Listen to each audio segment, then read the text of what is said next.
karena adanya tindak pemerasan dengan modus memperlambat, mempersulit, atau bahkan tidak memproses permohonan pembuatan sertifikasi K3.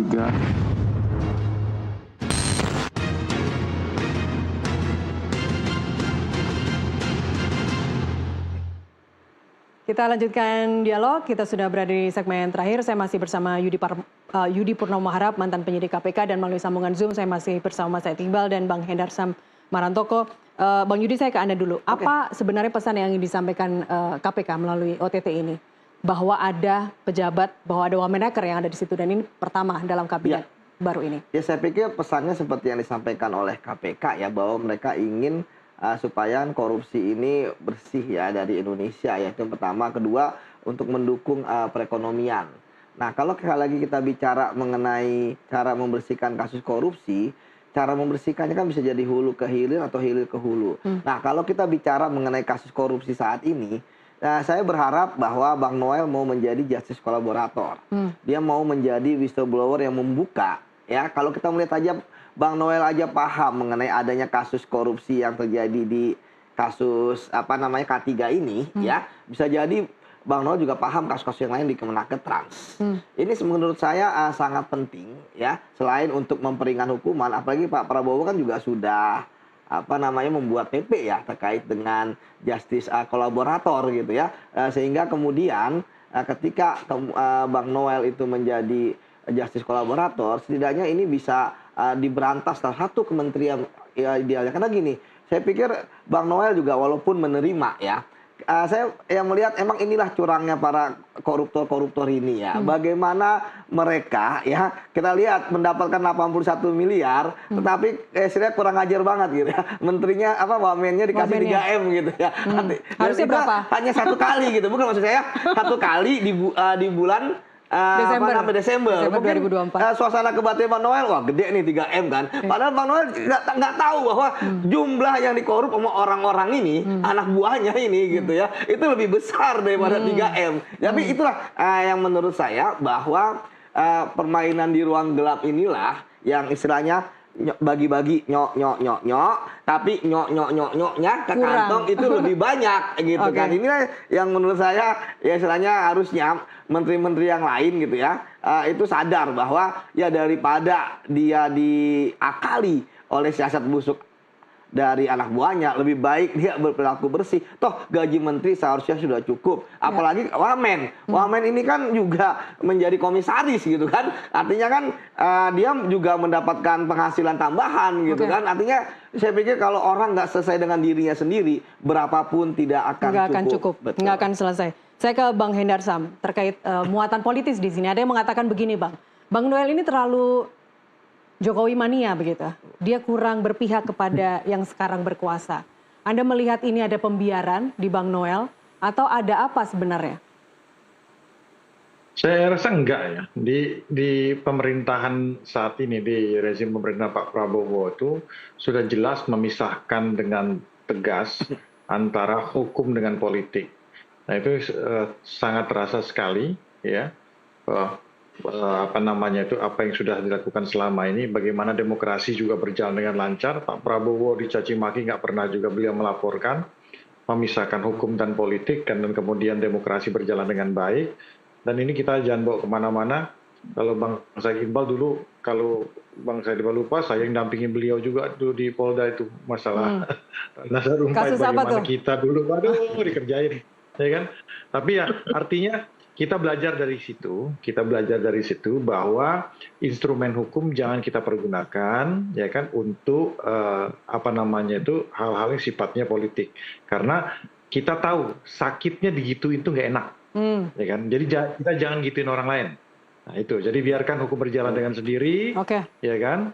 Ya, biarkan politik berjalan dengan sendiri. Jadi tidak ada keanesiran. Ini lebih pada personalnya aja. Orang udah diingetin kok berulang kali kan. Ya kan, jangan korupsi, Gerindra jangan korupsi, ya kan, partai politik jangan korupsi, ya kan. Kalau mau jadikan justice kolaborator, masuk ke dalam, artinya lihat segala macam, ada yang nggak beres, jadi justice kolaborator, ya kan.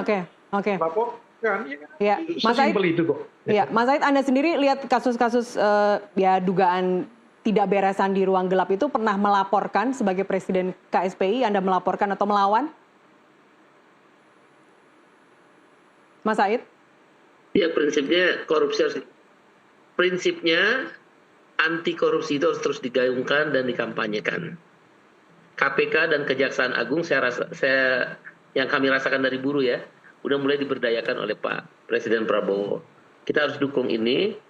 Cuma kan sayangnya di tataran policy atau kebijakan dan narasi Pak Prabowo itu kuat sekali ya. Bahkan kami tahu dan kami mendukung sekali. Tapi di tataran operasional lemah. Menteri-menteri dan wakil menterinya banyak yang tidak bisa memahami apa yang harus dikerjakan, termasuk tentang anti korupsi. Oke. Nah, itu jadi persoalan. Karena itu kita mendukung kerja-kerja KPK harus lebih transparan dan terukur, dan kita percaya KPK akan melakukan itu dan mencari pembuktian-pembuktian yang kuat, dan kepada menteri dan wakil menteri dan pejabat lembaga lainnya, udahlah stop korupsi. Kalau Anda mukanya jadi pengusaha, jangan jadi pejabat. Jangan coba-coba. Bang Yudi, sebenarnya pencegahan di KPK itu terus jalan kan? Ya, dan berinovasi terus kan? Betul, sistem lah. Jadi mislinya di mana? Di orang-orang nggak berintegritas. Integritasnya. Ketika melihat uang, mereka nggak tahan godaan. Seperti itu, imannya lemah. Seperti itu. Sejauh mana selama ini pencegahan sosialisasi itu dilakukan? Oh, selalu sering. Bahkan saya juga sering juga melakukan sosialisasi ke kementerian-kementerian di daerah-daerah. Tapi kan tadi saya katakan bahwa mereka ketika menerima sosialisasi manggut-manggut. Gitu kan.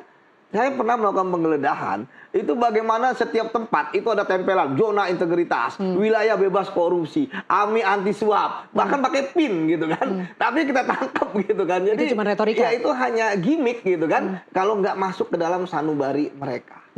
Oke, tadi di awal Anda bilang bahwa ini kemungkinan masih ada TPPU di situ. Betul. Mungkin ada juga kasus-kasus atau pasal-pasal yang lain dapat dikenakan. Tapi kalau kita bicara lapor-melapor itu bukan hal yang mudah loh. Kalau kita bicara pasal 12B besar, ya, itu untuk suap, orang yang melapor kasus suap, kan dia bisa dikenakan juga. Betul, nah, makanya tadi saya katakan penegak hukum adalah orang yang arif dan bijaksana. Mereka punya helikopter view, kasus ini akan di mana. Tadi saya melihat kan teman-teman wartawan bertanya kepada pimpinan KPK ya. Kenapa pasal 12E? Karena jarang sekali mereka melihat KPK ketika OTT itu pasal 12E. Saya terakhir pasal 12E itu waktu zaman saya mungkin 2014-an, mungkin 10 tahun yang lalu. Oh gitu. Ya? Iya. KPK itu juga. OTT kan untuk pemerasan, gratifikasi, betul, dan tapi suap. pasalnya paling banyak ada suap menyuap. Karena ada meeting of mind. Ya. Tetapi untuk ini, saya pikir KPK sudah melihat. Dari pertama tadi, dari hubungan relasi. Oke. Ya kan, teman-teman buruh tadi saya katakan, ya mereka nggak ada niat untuk untuk menyuap gitu kan, tapi mereka sebenarnya ingin apa? Ingin K3. Saya pikir mereka sudah memenuhi semua syarat-syaratnya, tetapi dipersulit, ya kan? Dipersulitnya dengan tiba-tiba sistem down lah, ya tiba-tiba ada inspeksi mendadak lah, ya pokoknya berbagai macam cara mereka lakukan supaya mau bayar. Intinya mereka nggak mau hanya membayar 275.000, ya kan? Mereka mau membayarnya 66 juta. Nggak tanggung-tanggung dari 275 jadi 6 juta. Itu yang sangat rakus kan. Karena apa? Kalau PT Corruption 275.000 kan, ya udah nambah 100.000 gitu kan. Itu ini namanya 6 juta. Saya pikir ini korupsi yang gila ini. Itu bukan PT, itu bukan grand lagi, itu udah serakah banget. Udah serakah, betul. Serakah nomik kalau kata Pak Presiden. Itu Bang Hendarsam itu. Langkah sistemik apa Bang Yudi kalau saya kayak gini? Langkah sistemik apa yang wajib diterapkan di Kementerian Ketenagakerjaan dalam hal ini? Ya sekarang tentu KPK ya selain mungkin saat ini melakukan penggeledahan dan sebagainya, KPK juga memasukkan tim pencegahan. Ya untuk masuk ke dalam Kemenaker Trans, ya kan, kemudian untuk memetakan wilayah-wilayah mana yang rawan, ya sekaligus juga tadi saya pikir salah satu yang paling benar dan sering pernah dilakukan juga merotasi pegawai-pegawai yang ada di situ, supaya apa? Supaya ada pegawai-pegawai baru yang tidak terpengaruh, ya yang selama ini, karena memang tadi kewenangan besar, ya ada duit yang besar, ya akhirnya kemudian mereka mengambil uang yang juga sangat-sangat besar. Iya, baik. Saya ke Bang Hendarsam, merotasi seberapa penting menurut Anda untuk melakukan bersih-bersih? Gimana? Jadi nggak kedengeran, sorry. Untuk melakukan bersih-bersih di kabinet, merotasi pun jabatan-jabatan yang ada di, kalau kita bicara Kementerian Ketenagakerjaan, seberapa penting menurut Anda?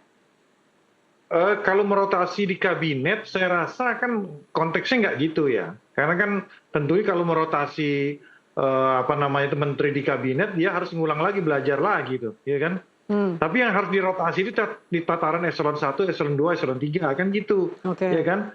Karena yang tukang-tukang ngibulin menterinya ini, yang tukang ininya itu semua tuh, ya kan? Makanya itu yang harus diganti dan dirotasi, itu yang dimaksud oleh Mas Yudi tadi kan gitu kan? Itu yang di Kementerian Ketenagakerjaan. Menurut Anda itu hanya yang diperlukan di kementerian, tidak sampai ke kabinet? Kan kabinet itu kan berbeda kan gitu. Jadi jangan gini loh, maksud saya itu kalau kita melakukan rotasi, ya kan, tidak sesuai nanti ada masalah baru lagi ya, tidak sesuai bidang, ya kan. Ini jadi ngulang baru lagi, restart, ulang dari hal yang baru lagi kan, nggak gitu. Itu nggak produktif. Akan ada turbulensi dari situ kan gitu, kamu mulai sesuatu yang baru. Yang perlu dirotasi itulah, yang perlu dirotasi itu adalah pegawai-pegawai yang ada di sana, ya kan gitu kan. Tapi kalau menterinya tidak perform ya diganti kan gitu. Pak Prabowo kan udah kasih ini kan, kita lihat aja dalam jangka waktu dekat ini apakah ada menteri yang akan diresapel atau tidak, ya kan. Nah itu tinggal kita lihat. Tapi kalau merotasi itu nggak ideal menurut saya. Masa habis itu dari menteri hukum ditaruh jadi menteri olahraga kan gitu kan, dia harus ngulang lagi kan nggak make sense. Gitu. Bagaimana memastikan Bang Hendar Sam bahwa kasus ini tidak mengganggu agenda dan jalannya dan prioritas dari pemerintahan Pak Prabowo? Saya rasa enggak lah ya, fungsi Wamen kan, fungsi Noel kan cuma sidak-sidak aja kemarin kan. Sidak-sidak habis itu live di TikTok juga kan gitu kan. Enggak ada yang hafalan dia cuma. Anda mau mengatakan bahwa sebenarnya fungsi Wamen dimanapun, nggak cuma di Wamenaker aja, itu sebenarnya nggak penting-penting amat ya? Oh gitu, enggak ya, kalau masa, ini kan saya ngomongin Noel ya. Yang saya lihat kan kerjanya ya memang di depan kamera. Ya kan, kemudian melakukan sidak-sidak yang harusnya itu dilakukan oleh ya kan bagian pengawasan yang ada di Kanwil. Jadi benar tadi dia diomongin, strukturnya dibagusin, ya kan gitu loh, ya kan, dibagusin, ya kan, monitoring dari pusat. Ketika diperlukan sekali-sekali turun-turun, tapi ini turun terus kan gitu kan, mau sampai kapan selesai itu barang, ya kan? Kalau kayak gitu jadi satgas saja, kan gitu. Itu maksud saya. Ya menteri-menteri itu harus tahu cara kerja itu harus tahu gitu loh, ya kan? Aktivis itu betul. Aktivis itu dari kata aktif, tapi aktifnya itu beda gitu loh. Jangan pakai otot lagi kan gitu kan. Harus terstruktur, harus sistematis, ya kan. Sekali-sekali turun nggak apa-apa, ya kan. Ada nggak usulan nama pengganti untuk Wamenaker, untuk Bang Noel? Atau nggak perlu ada aja nih Wamenaker kalau tugasnya hanya seperti Noel saat ini? Bahaya kalau saya ngomong kayak gitu. Bukan kewenangan kita ngomong gitu. Tapi udah kode tadi Bang Yudi nyebut itu udah kode. Saya ke Bang Yudi deh. Apa tantangan terberat untuk mengusut kasus yang melibatkan pejabat ya sekarang sekelas Wamenaker dalam hal ini? Apa tantangan terberatnya? Sebenarnya semua kasus itu ada tantangannya masing-masing. Ya, kayak tadi saya katakan bahwa sebenarnya ini kalau misalnya orang-orang ini tiarap, bisa jadi KPK nggak mampu mendeteksi. Orang-orang ini siapa? Yang tertangkap ini. Kan mereka nggak tiarap. Mereka nggak tiarap, dan tadi waktu ditangkap pun juga pas press release senyum-senyum aja tuh. Senyum-senyum aja. Nggak ada yang merasa bersalah. Betul. Karena memang udah hati mereka udah berkarat kali ya. Tapi bagi saya gini, salah satu permasalahannya kan yang sedang coba dilakukan oleh pemerintah Pak Prabowo kan berupaya untuk reformasi birokrasi terkait, karena memang saat ini di negara kita ini itu masih banyak ya struktur-struktur yang nggak jelas, ya kan. Kita itu lebih banyak kaya struktur, miskin fungsi. Harusnya dibalik, kaya fungsi, miskin struktur. Kaya fungsi, miskin struktur. Iya, jadi fungsinya harus banyak gitu kan. Karena kan kementerian teknis kayak tadi. Benar, ngapain sih ada perusahaan-perusahaan yang menjadi penghubung? Potong aja itu kan, rantai-rantai birokrasi kayak begitu. Tapi kalau nggak ada kejadian ini kita nggak tahu loh. Sampai 1000 lagi. Bayangin, ini kita belum ngomongin 1000 itu perusahaannya siapa loh. Saya pernah menangani kasus ya. Itu bagaimana dari ratusan perusahaan yang punya cuma 4 atau 5 orang. Ini kita belum ke situ gitu ya. Ini baru tiba-tiba ada 1000 perusahaan itu.